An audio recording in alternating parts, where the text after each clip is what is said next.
Greetings, Nimrods.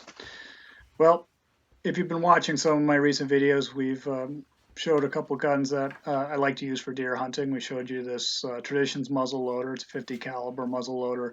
I'm not really into muzzleloaders, but I am into hunting. And around here, if you're going to shoot a deer, you're not allowed to use a rifle, so this is the next best thing. And this particular gun, I load with Sabots. I think that's how you say it.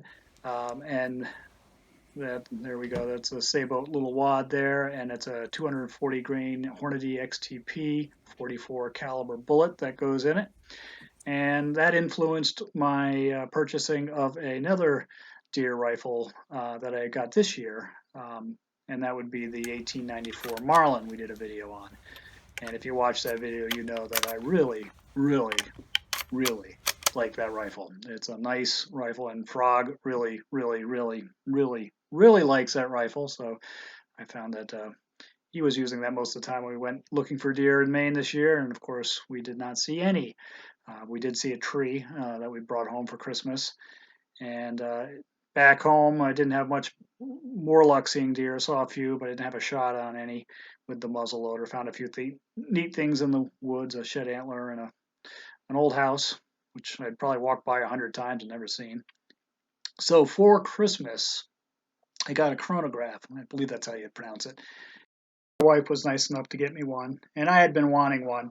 For among other things, I really wanted to see how ballistically close these two rifles were shooting that 44 Magnum bullet. The first bullets I got for the 1894 were actually 225 grain FTX bullets, these rubber tipped bullets. And I wanted to see how close they were to what I was using in the muzzleloader. Now, what I've used in the muzzleloader has worked really well. That first year I shot at well over 100 yards. The bullet did pass through the deer without expanding. So I imagine that had something to do with the loss in velocity. Did kill it pretty quickly, but it didn't show any sign of expanding on the opposite side of the shoulder there. This next year I shot with that rifle. I shot at about 20 or 30 yards, this little skipper, and it would not turn broadside. It was just standing there looking at me, and I tried to shoot it in the chest, but ended up shooting in the neck. It was pretty ugly. And that bullet fragmented quite a bit. It did exit the deer, but there were lots of pieces of copper and lead in the neck. So kind of felt that the bullet does fragment at close ranges and does not expand at longer ranges, is the sense I got. Okay, so let's get down to business here. So we shot the 1894 with the 225 grain FTX, and we had an average bullet velocity of 1818 feet per second.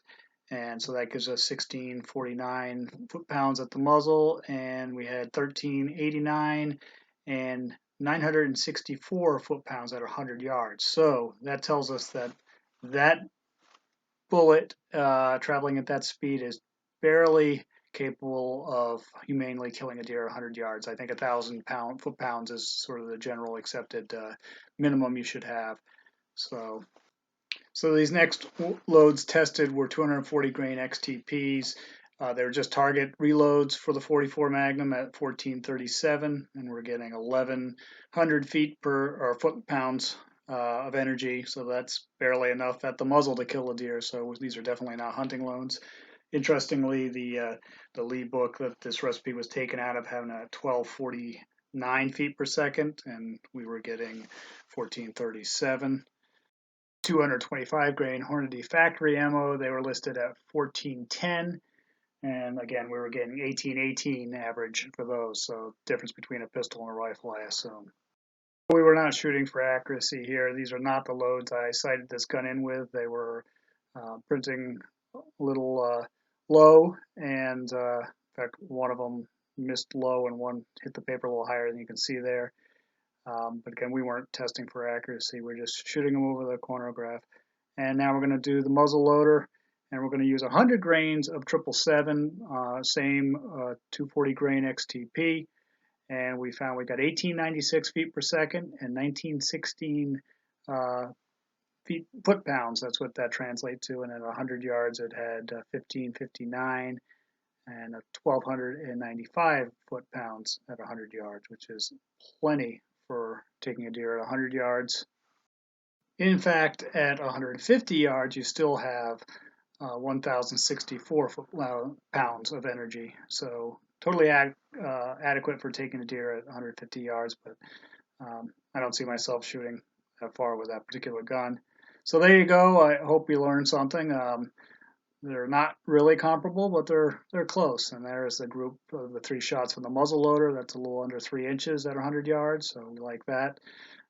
There's my highly sophisticated notes on the velocities.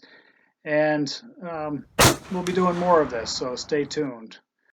And remember to share this video with your social media friends. Like this video, give it a big thumbs up. And remember, Nimrod wants you to subscribe. Happy hunting, Nimrods.